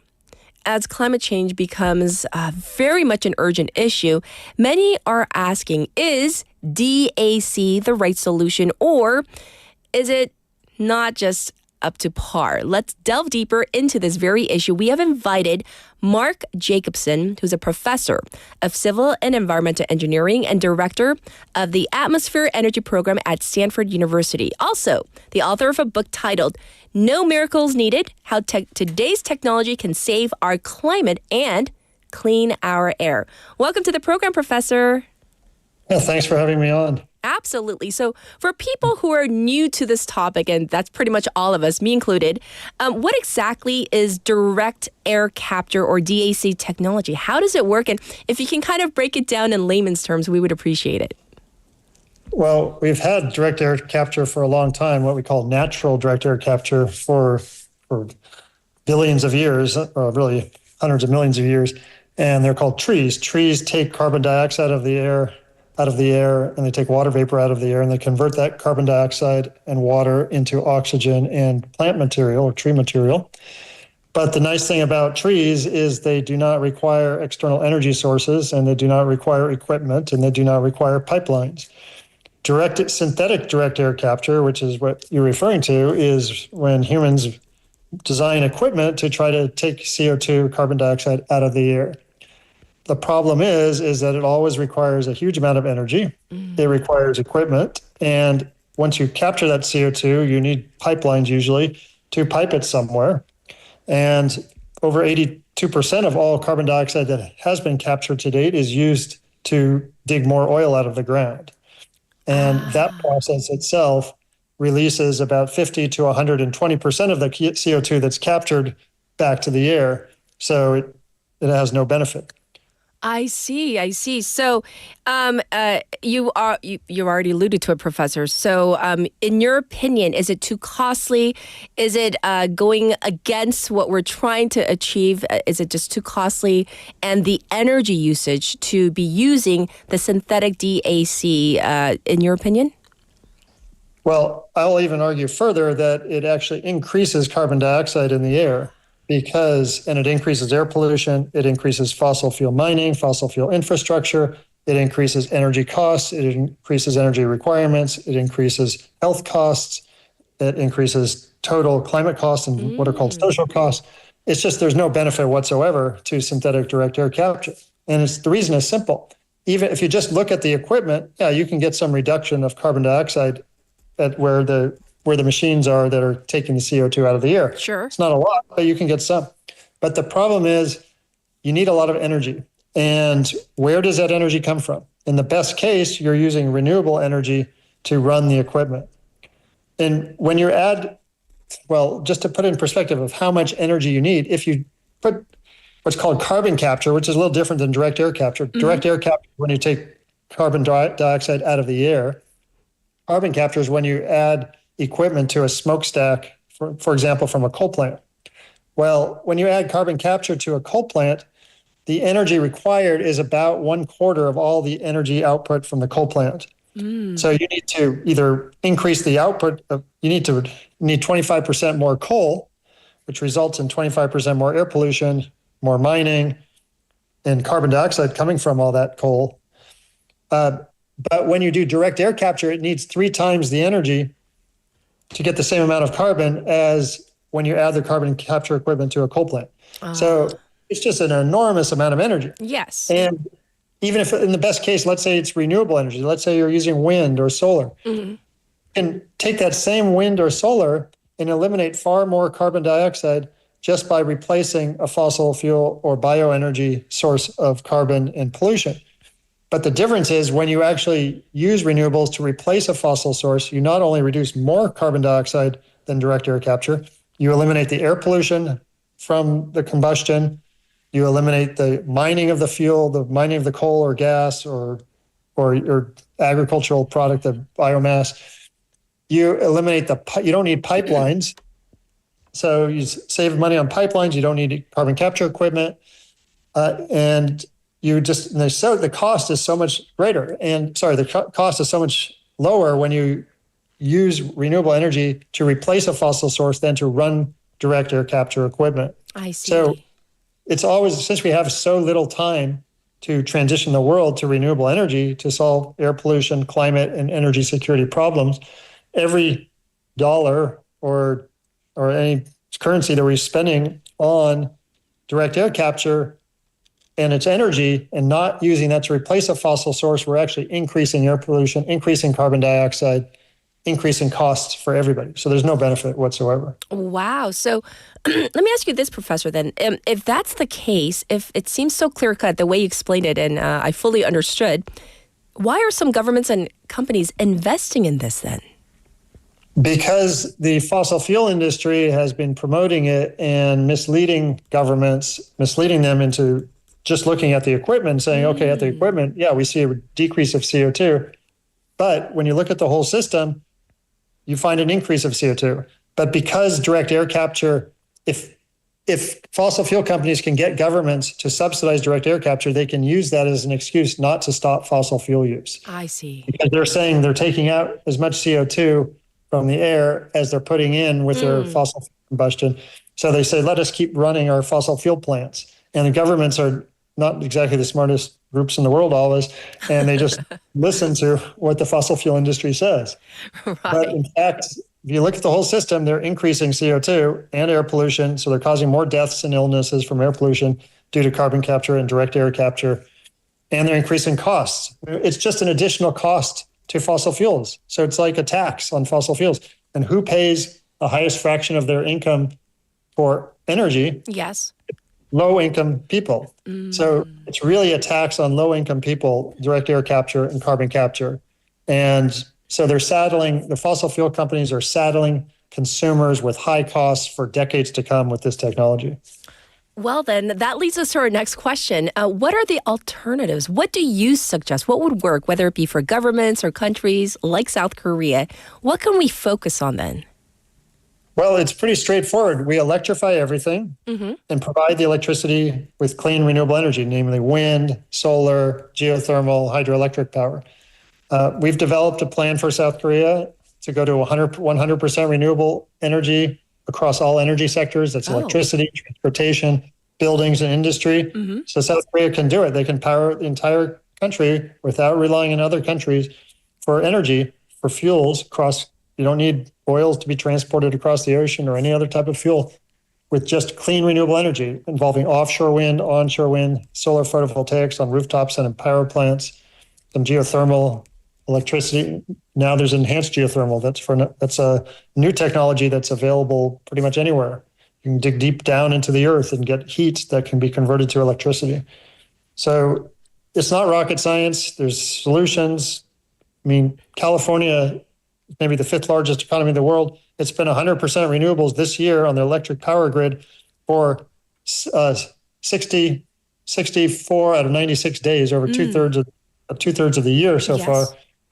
And it's running, there's no blackouts because we have solar, wind, geothermal, hydroelectric, batteries. Batteries have basically tripled in the last 2 years on the grid. And this is like, there's low-cost renewables available, deploying them on a large scale with electric vehicles, electric heat pumps, electric induction cooktops, eliminating gas, eliminating coal, eliminating oil, eliminating biomass. It's really straightforward, electrification and using clean renewable energy and energy efficiency as well. Wow. So it sounds absolutely doable, and use California as an example. So is it once again the fossil fuel industry or other groups with their lobbyists that are preventing, this as what you suggest is a viable alternative? Do you think that's the reason? Yeah, the fossil fuel industry is pushing for technologies that are really damaging and that have no benefit, but they try to keep themselves in business. They're carbon capture, synthetic direct air capture, blue hydrogen, and electrofuels. Blue hydrogen is just hydrogen from gas using carbon capture. Electrofuels are taking hydrogen from gas with carbon capture and CO2 from carbon capture to make fuel to replace gasoline and diesel. These are all just boondoggles that just keep the fossil fuel industry in business. I see. And so you say that, South Korea, that, in theory could actually be more like California, where we don't have to be, bringing in oil or all other fossil fuels and whatnot. But how can we convince our government, as you say, sometimes not always smart, government or officials? Is there a way to, get our voices heard so that we can have something that's sustainable for our country as well? Well, it requires people coming together and agreeing to do this. And certainly the costs have come down. So that's really makes it easier to convince people to make this transition. And this transition is going to occur. It's just a question of how fast. And so right now, the fossil fuel industry is slowing it down by sucking up subsidies, trying to convince policymakers to allow them to play a role. But if people come together and actually agree on going in a certain direction, then it's a lot easier. There will be a natural transition because the costs are lower. But I think it's information, getting information to larger numbers of people. And as I mentioned, we developed a plan for South Korea, and that is publicly available, and some people have been using it, but it's obviously not gotten to the head of the governments to implement it. But there are. Oh, go ahead. Oh, I'm sorry, Professor. Is there any downside to anything that you're proposing right now? Because I do want to kind of look at the issue from different angles as well. Well, there's a benefit in terms of jobs creation we've calculated. There's benefit in terms of even land use. And a lot of this in South Korea, a lot of the energy would come from offshore resources, offshore wind, for example. Okay. And there's a benefit in terms of reduced air pollution, health problems, reduced climate damage, and that actually benefits cost. And there's a huge reduction of energy use because electricity uses much less energy than combustion to get the same work in the end. So you have less energy use, and as a result, there's less annual cost of energy for everybody. So you have much lower costs. The consumers will save a huge amount of money by electrifying. But you ask, what's the hard part? Yeah. Well, more transmission distribution is, if you have to add that, it's not always easy from a zoning point of view, political point of view, to put more transmission in, and you might have to put it underground to make it appealing to people. There's getting things approved. It depends on local zoning issues. Bigger barrier, but you do have to start somewhere, and I think this is really the only solution to our future energy needs, and trying to solve the climate and air pollution problems the world faces, because we don't have other choices in order to do this really fast. Yes. We can do it fast. I mean, we see China's putting up a huge amount of solar and wind, and in the last year alone, they put like 10 times what the United States put in terms of solar and wind. And in fact, last year worldwide, about 92.5% of all new electricity generation was just wind, water, and solar. And so there is this growth on a large scale worldwide, but it's, some places are doing a lot of it and other places are not doing so much. What we need is all countries doing a lot really quickly. And we'll see the benefits rapidly as well. Better air quality, lower costs, less energy requirements, and they'll see jobs being created to put in the infrastructure. So definitely benefiting the economies of countries around the world. Well, thank you so much for educating us. For those of us who might have thought, well, what's wrong with DAC? Apparently, so many things, and your alternative solution as well. So thanks for sharing all of this wealth of information with our listeners today, Professor. Okay, thank you so much. I appreciate it. This was Professor Mark Jacobson today, and he talked about it in alternative electrification, but using renewable sources, whether it be wind, solar, etc. Fascinating idea. And of course, we do know that, the fossil fuel industry, that there are lobbyists. There's always some sort of playmaking and, in quotes, air quotes, games that are being played with the powers that be. So I'm curious as to whether this would really work for Korea. If it can be, why wouldn't we change to a system like that? But as he did mention towards the end, obstacles as well, the infrastructure, building of the transmissions, and of course, there's going to be costs involved in the beginning. This was our special interview, and let's take a short song break. This is Bohemian Rhapsody by Panic at the Disco. Is this the real life? Is this just fantasy? Caught in a landslide, no escape from reality. Open your eyes, look up to the skies and see. I'm just a poor boy, I need no sympathy. 'Cause I'm easy come, easy go, little high, little low. Anywhere the wind blows doesn't really matter to me, to me.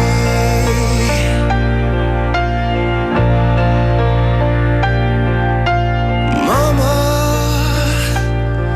just killed a man, put a gun against his head, pulled my trigger, now he's dead. Mama, life had just begun, but now I've gone and thrown it all away. Mama,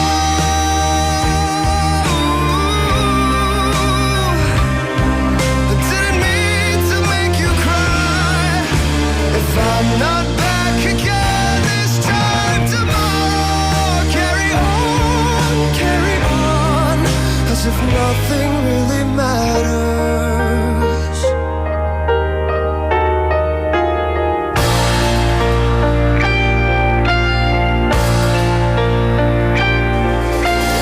Too late, my time has come, sent shivers down my spine, body's aching all the time. Goodbye, everybody, I've got to go. Gotta leave you all behind to face the truth.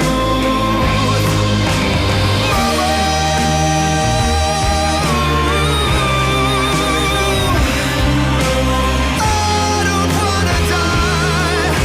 I sometimes wish I'd never been born at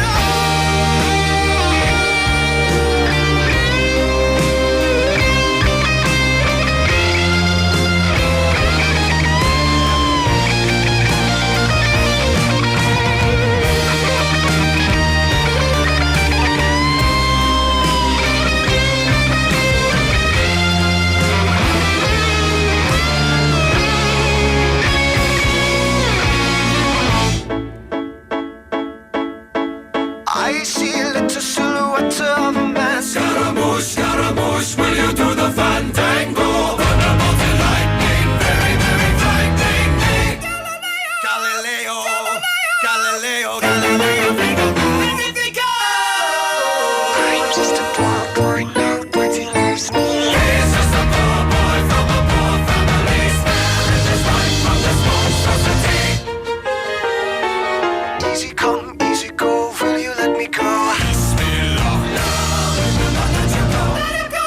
Bismillah, we will not let you go. Let him go. Bismillah, we will not let you go. Let me go. Do not let you go. Let me go. Do not let you go. Let me go.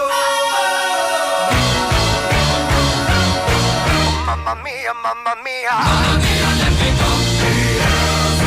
There's a devil put aside for me. For me. For me.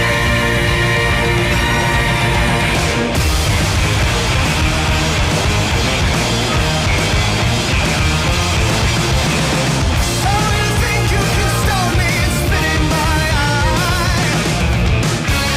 So you think you can love me and leave me to die? Oh, baby, can't do this to me, baby. Just gotta get out, just gotta get right out of here.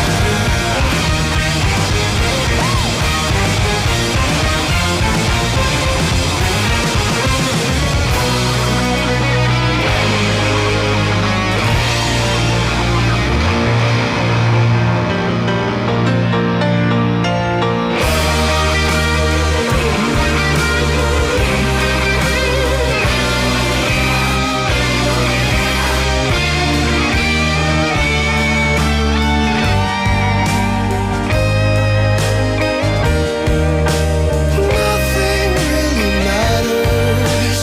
Anyone can see. Nothing really matters. Nothing really matters to me.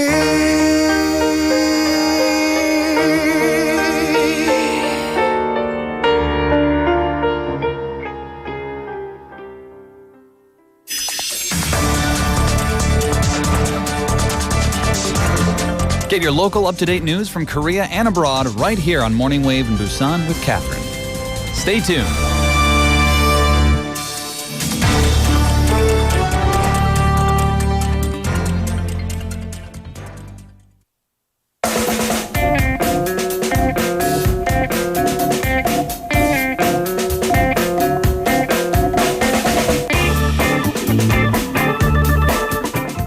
It's time for The Health. And guess who I have in the studio today? Someone brand new to our show. I'm going to let her introduce herself. Hello. Thank you for having me. Yes. I'm Seojin Yoon, and I'm a news presenter at 11 at 12. Yay! Yeah. Let's welcome Seojin. Yay! So, jumping into our second, because I want to get as much as we can. Yeah. Right, because this is the health. But I hear that you have something related to food today, right? Yeah, it's about food, but with a bit of twist. Ooh. It's about sandwiches. Sandwiches? Sandwiches. I love sandwiches. You what love kind, it? Yeah, what kind of sandwiches? And why are we talking about sandwiches though? I've always been the one who's huge advocate of like the healthy eating, and you know how people go like, I'm cutting up bread. Oh, to like eat healthy. Right. Yeah, 빵 안 먹고 밀가루 안 먹고, like avoiding all the carbs, right? Yeah, and like my mom is like, Seojin, stop eating rice and eat rice. Stop eating bread and eat rice. 빵보다는 밥. Yeah. Oh, that's what your mom says. Okay. Right. And I've been ardent like the big, huge sandwich fan for years. And trust me, while traveling 18 countries, like, here and there, the one thing or the first thing I would try is like to go to coffee shops to try their sandwiches. So you're heavily into sandwiches. Yeah. And I've done a lot of research about like, and I'm also into nutrition stuff. So I could be a bit more like knowledgeable about it. Sure. So this is like your firsthand experience traveling. Yeah. And you have eaten many different types of sandwiches. True. That your passion is sandwiches? Yeah. I'm just like, I've never seen someone like that. So. Yeah, this is the first time I've met someone who has like a love affair in the best way possible with sandwiches. But I realize at the same time that sandwiches might be misunderstood as well. Oh, what do you mean by that? Misunderstood. Why? How? So I was really sad when people saying like bread equals gaining weight. Which is not actually true. Okay. So here's a plot twist. It's not the bread in itself. It's about how much you eat. Yang. Yeah. Yes. So like I use two slices of bread when I'm making sandwiches. Sure. And a single slice of bread usually like it actually like 80 to 100 calories per slice. Per slice. Okay. Yeah. And we usually having them two. So like it's like sandwich. 180 to 200 calories. Oh, per sandwich, because you have obviously the bottom slice and the one on top. True. Yes. And compare that to the rice. Rice is usually like 210 grams. And it's about 300 calories, as you know. 300 calorie. Yeah. So calorie-wise. Yeah. Calorie-wise is... Bread is okay. Yeah, it's the okay. 2 slices of bread. Yeah, it's not that bad. But I'm also thinking that a sandwich, some people don't think of it as a meal. I do. Because, my Western side of me, it's like a sandwich is definitely a meal. Yeah. But some people don't like 빵 먹어 무슨 막 밥 Yeah. 먹지 않으면 식사가 아니라 이렇게 생각하는 사람들이 That's 있어요. the thing. Like my friends also go like, that's too light. Oh, really? Like it cannot be a meal. But for me, it's a meal. Like definitely a meal.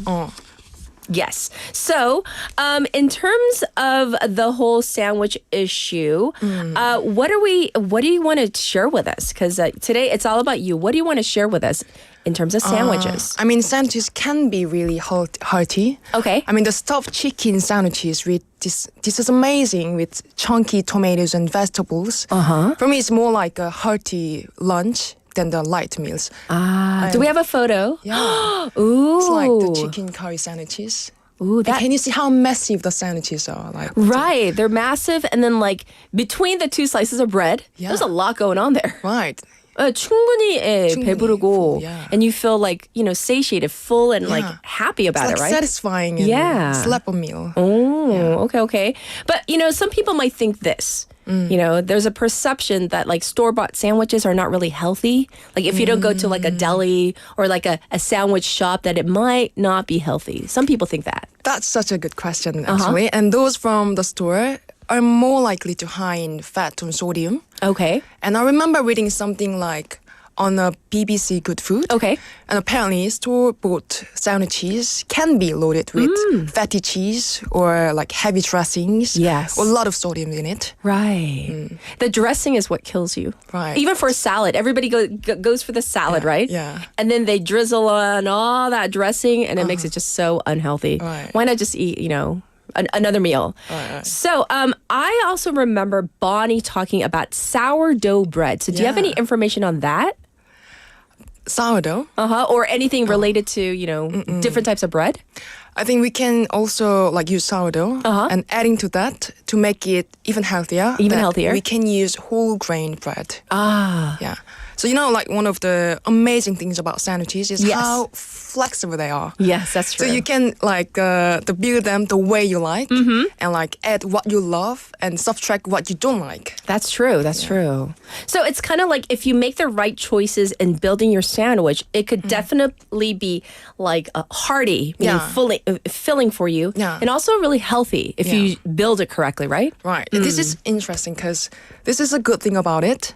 Like swapping white bread for whole grain is such an just easy way to like boost your fiber intakes, which means like better digestion and staying like fuller for a long period of time. Okay. And that's what Harvard said. That's not just me. And add some like healthy fats like avocado or hummus. Oh, hummus is so good. Love hummus, yes. And you've got the sandwich that's like just tasty and genuinely nourishing as well. Yes.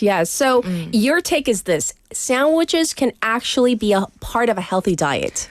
I'm so glad you said that. Like, here's something I found it fascinating. Those crunchy baguettes that really make you feel like you're eating something like rocks or bricks. Yes. And well, some are kind of like difficult to chew depending on where you get it. Your jaw might hurt if it's like so big. 입을 크게 벌려야 되고. 그리고 씹을 때도 like It's sometimes 조금, hard, right? It depends like where you get it, right? Yeah. Well, the other day I came across that it takes about 20 minutes for our brain to realize that you're actually full. That's right. Yeah. So when you're like biting into something a bit chewy and a crunchy, like a proper sandwich, like a baguette. Yes. And you're giving your brain a bit more time to like catch the signal and that you're actually full. Right, the 20 minutes. Yeah. So technically, you're less likely to overeat. Our listeners are already texting in saying like, you know what? They look so yummy and healthy, the photos that we posted. Thank you so also, much. Yeah. Umberto just saying, now I'm hungry. Yes. I haven't eaten anything not yet. So Yeah. I don't eat before broadcast either because I'm afraid. I'm so like paranoid. I want to burp on air. I'm so paranoid about that. Yes. So anything else that you want to tell us about your love for sandwiches in a healthy way? Like hard bread slows you down a bit. Okay. So you feel like if you have this whole grain bread or the brown bread, you feel full faster, and that stays longer, like for a long time. So it's quite interesting because it's more. The more you chew, the more satisfied you feel, and you end up eating less. And that's like backed by WebMD and the National Institute of Health. Yeah. So choose your bread wisely. Don't go for, they say like the worst bread is like the plain white bread. Right. That's really, really bad for you. But thank you for enlightening us with all of your sandwich information. And I'm definitely going to have a sandwich today. I'm in the mood for one. So thank you so much, Sejin, for coming on air with us. And we look forward to seeing you soon. Thank you. Nice. Thank you. All right, everybody, this was Sejin. You can check her out. She's once again a newscaster here at BFM. And we're going to end it on that note. Final song for today, wishing you a beautiful one, is Aubrey by Bread. Have a good one. Bye, everybody.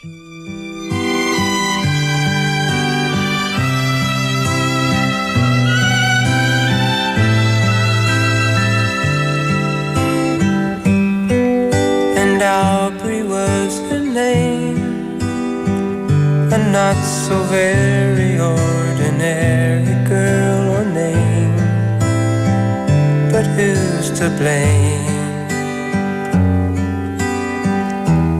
for a love that wouldn't bloom, for the hearts that never played in tune, like a lovely melody that everyone can sing. Take away the words that rhyme, it doesn't mean a thing.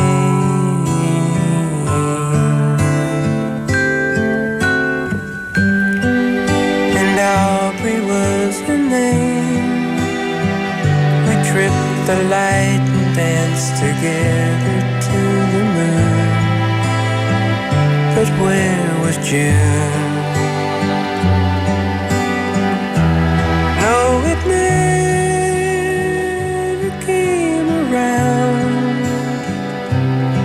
If it did, it never made a sound. Maybe I was absent or was listening too fast, catching all the words, but then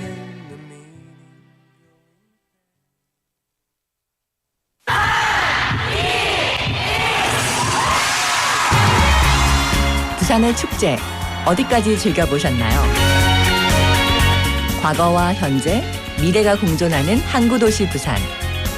이곳 부산은 계절을 물들이는